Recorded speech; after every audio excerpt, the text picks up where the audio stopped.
Welcome back to the channel, guys.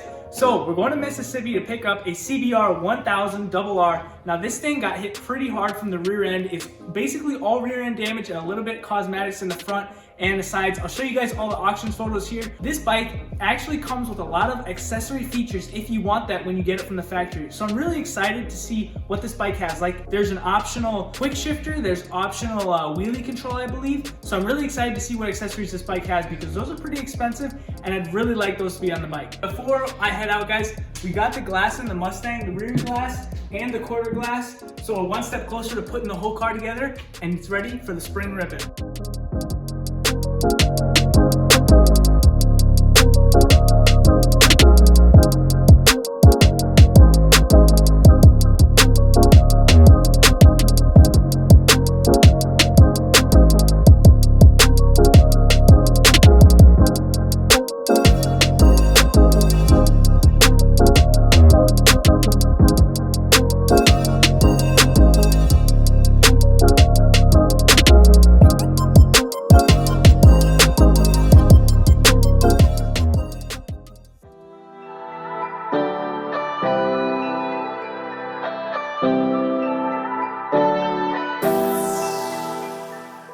We're at Copart picking up the CBR. We got the paperwork right here. Now they're just going to pick up the bike and I'll show you guys the lot. It's massive. Look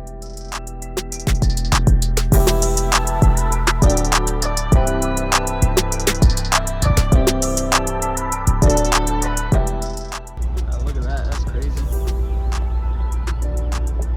Jeez.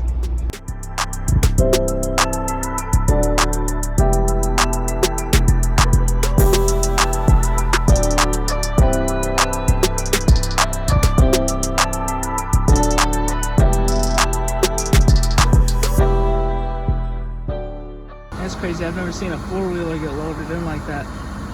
It's a Honda though, but it'll run for a long time. Looks like a new one too.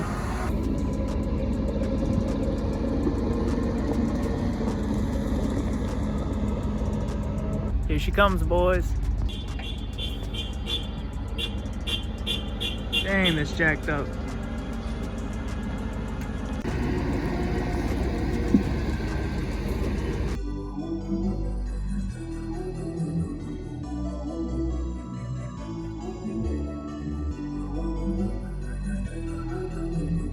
Give her these straps real quick. That one's gonna be a little hard to get out. Yeah. Thank you very much. You're welcome. Holy smokes. Oh my goodness. Here she is. Now this is one jacked up bike, that's for sure. No way, I got the rear seat. It's all good. Look at this, just pops right off. Here we go, we have the key right here, boys. The front stay bracket is broken right there. Just looking along the side here, case cover is cracked. This whole rear end is just gone. It's nuts, that's literally what's left of it.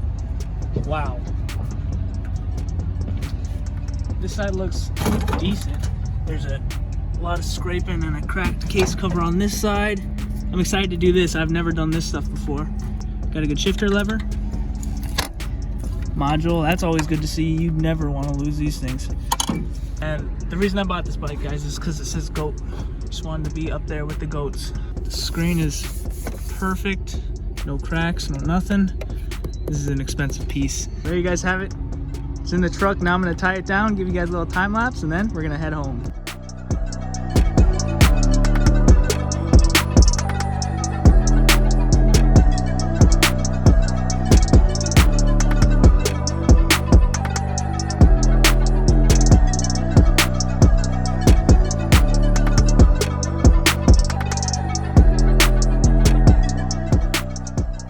Bike is all tied down on all four sides.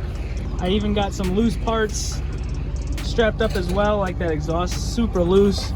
I'm gonna have to go through all these electronics because I have no idea if they have a bunch of corrosion in them, you know, from sitting out here for so long. Who knows how long this thing has been sitting here, because there's a decent amount of rust on the chain and the brakes and everything, so I'm curious to see how long this thing has been sitting. But man, she looks so good. I'm so excited to take her home and take it apart, and you know the drill. So we'll see you guys back on the road.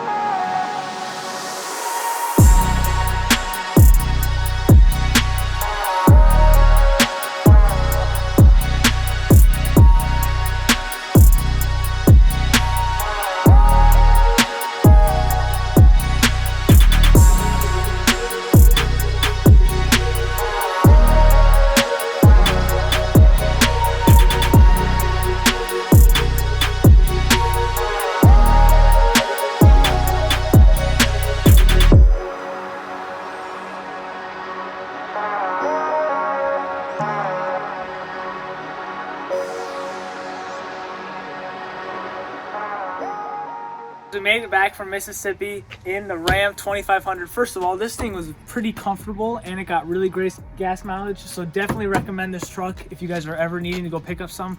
But the motorcycle's in the back. It was over 25 hours of driving. So this is the longest trip I've ever done for a motorcycle. So we'll add that to the record for now. But we already got the lot number up in the garage. And now we're gonna try to get this bike off the truck. I'll show you what we're working with. So the bike's up there right now. And I have to go and pick up a ramp from my trailer that I bought a year ago so that I can maybe unload it just right on the lawn over here.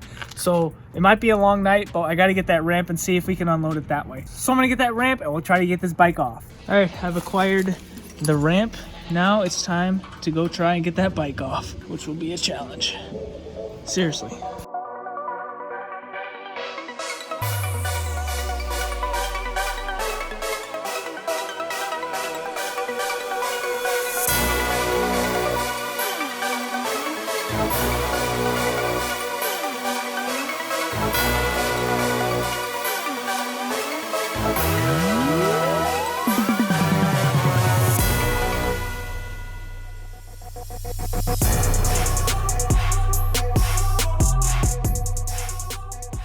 Got the bike off the truck. Man, that was the sketchiest delivery I've ever done. This makes sense why a lot of YouTubers have forklifts to get bikes and cars on trailers and stuff like that, because that was insane. That was a lot of work and really hard to get off with no rear wheel and a lot of weight. But it's off now. We're gonna get it in the garage and go through it more in depth tomorrow, because it's already pretty late here, guys. So we'll catch you guys tomorrow. I'll be back today to put her in the garage.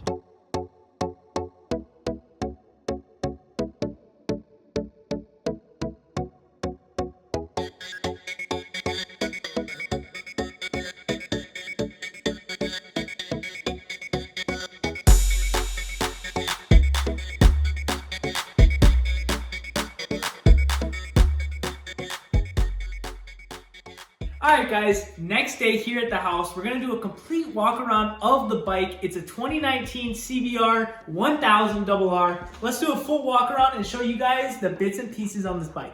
So first off, we're going to start in the rear end. This is where the majority of the damage happened. I don't know if the swing arm is damaged at all, tweaked, or askew in any direction. There's some scraping along the bottom side here on this stand hole, so I'm not sure how I'm going to get this rear end up. I'm going to need to take all this off before I can even mess with this. I've also got a lot of the modules and the fuse box in the rear. I'm really happy that during the collision, a lot of this stuff actually stayed here, because this will help me figure out what connectors I need and what I'm missing. It's a lot harder to diagnose a lot of this stuff when you don't have anything to reference it off of. I'm not exactly sure what type of exhaust this bike has. I am seeing some color, so maybe it's titanium, I don't know. But it is pretty big and bulky, and I'm definitely gonna go aftermarket. So let me know if you guys have any suggestions on good aftermarket exhausts for these 1000s. And this exhaust is completely broken off down there. As you see they're broken there. This is the color I'm talking about. You see that blue and stuff right here? I think that's titanium, if I'm not mistaken. Moving along to the side, I noticed this at the auction. I was pretty bummed about it. I didn't think the gas tank was bad, but upon further investigation, the gas tank is actually dented right there and rusting out from the impact right here. I'm probably gonna need a new gas tank, which sucks because that's an expensive piece in itself, because I thought it was just these plastics, but There's no visible dents or damage to the frame on the bike here, which is a good sign as well. Down here, this is actually a plastic cover that sits over the actual engine casing. So I'm still gonna have to diagnose and see behind this if the actual case itself is damaged at all and if I'll need to replace that as well. I wonder what this thing is. This must be like a dipstick or something. Let's see. I didn't even know bikes had dipsticks. The bike's tilted over, so let's see what comes out of here. It's kind of all over the place. Let me wipe this off. All right, let's try it again. Dipped. Coming out. Nothing. Maybe I need to turn it all the way in there. Okay, moment of truth. Bone dry. Okay, so maybe the bike needs to be upright for that. I'm not gonna mess with it anymore, but that's cool. I didn't even know Hondas had dipsticks. There must be some leak in the brake system because there's no fluid in this reservoir and there's no fluid in this reservoir as well. So there must be some brake fluid leak In the reservoir. in the reservoir. Moving on to the front over here, our beautiful fairings that are all destroyed. We got a mirror that's destroyed, completely broken off from the actual bracket itself. Both of them are gone. This one's ripped out. Yeah, the front's looking a little rough. The rotors look straight. The forks look pretty good. I still got to check for damage on those because those are pretty important. A big plus in the front right here is these headlights. They look to be undamaged, and this very expensive piece again. The whole front is still pretty wobbly because it is broken in there from the stay bracket being cracked. But as long as I have all the components in the front of this bike, it will be way easier to diagnose everything than if all this was missing and destroyed. The left side of this bike looks pretty decent. There's still a bunch of scuffs and scratches all over the plastics here. The frame, again, looks pretty decent on this side. I believe this is the alternator cover. This has a crack in it, so I'm gonna need to take all these bolts off and replace this case. I was already looking this up online, and they're actually not too bad. Now, one thing I was trying to look at over here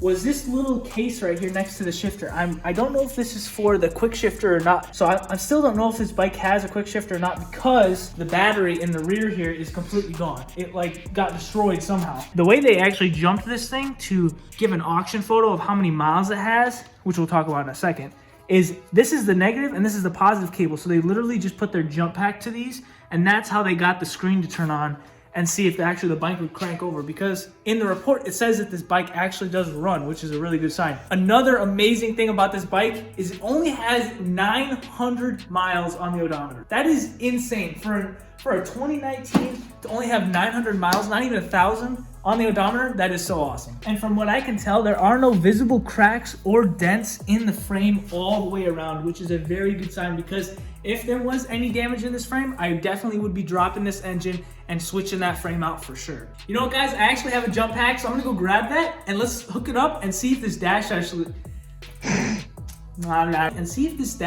turns on and go through a few functions, because I'm really curious to see what this bike has. All right, jump pack key has been acquired. Let's try to put some power to this thing. Let's hope I don't mess anything up, because that would be a problem. Positive side is connected. At least if you get electrocuted, it'll be on video. And now the negative side. All right, power. Let's see if it turns on. Here we go. What the heck? Okay, so the bike just primed. Wow. So much on there, I have no idea. So that's the range for the fuel. That's the mileage. 953 miles. All these settings, I know these settings are like customizable, which is insane. I have no idea how to work this. Let's use the horn, see if the horn works. Mode 3, mode 2, mode 1. That's interesting. I think I need to hold the select and the mode button. Oh, there we go. Okay, check this out. Quick shifter. I have a quick shifter. Do I have a quick shifter? Suspension 1, 2, 3. Holy smokes, there's so many options on this thing. Lap time, display, service. You got background. Oh my gosh, there's so many different options. White, black, metallic, carbon, auto. Let's go carbon. User, letter, favorite, maintenance, suspension, quick shifter. Initialize the quick shifter? Dude, what in the heck does that mean? DTC, diagnostic trouble code. I think I do have a quick shifter on this bike because there are options to adjust it. I just can't adjust it right now. I don't know why. Maybe the bike needs to be in a different mode. I don't know if I have it or not, but I mean, it's on the screen, so I hope I do have neutral. it. That's probably why you can't do it. I have no idea what this means, this T with a circle all around it. Let's see if the gears work. Or maybe, oh, I need to hold the clutch in. Ding, ding. Actually, never mind. You ding ding. Who is this guy? Dang. See that black though? Look at the CBR closing screen. That is cool.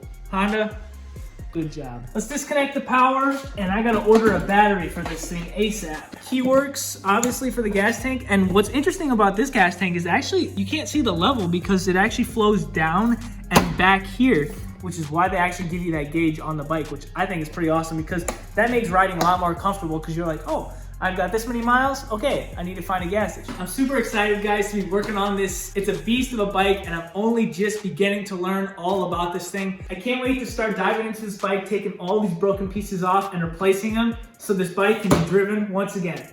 See ya.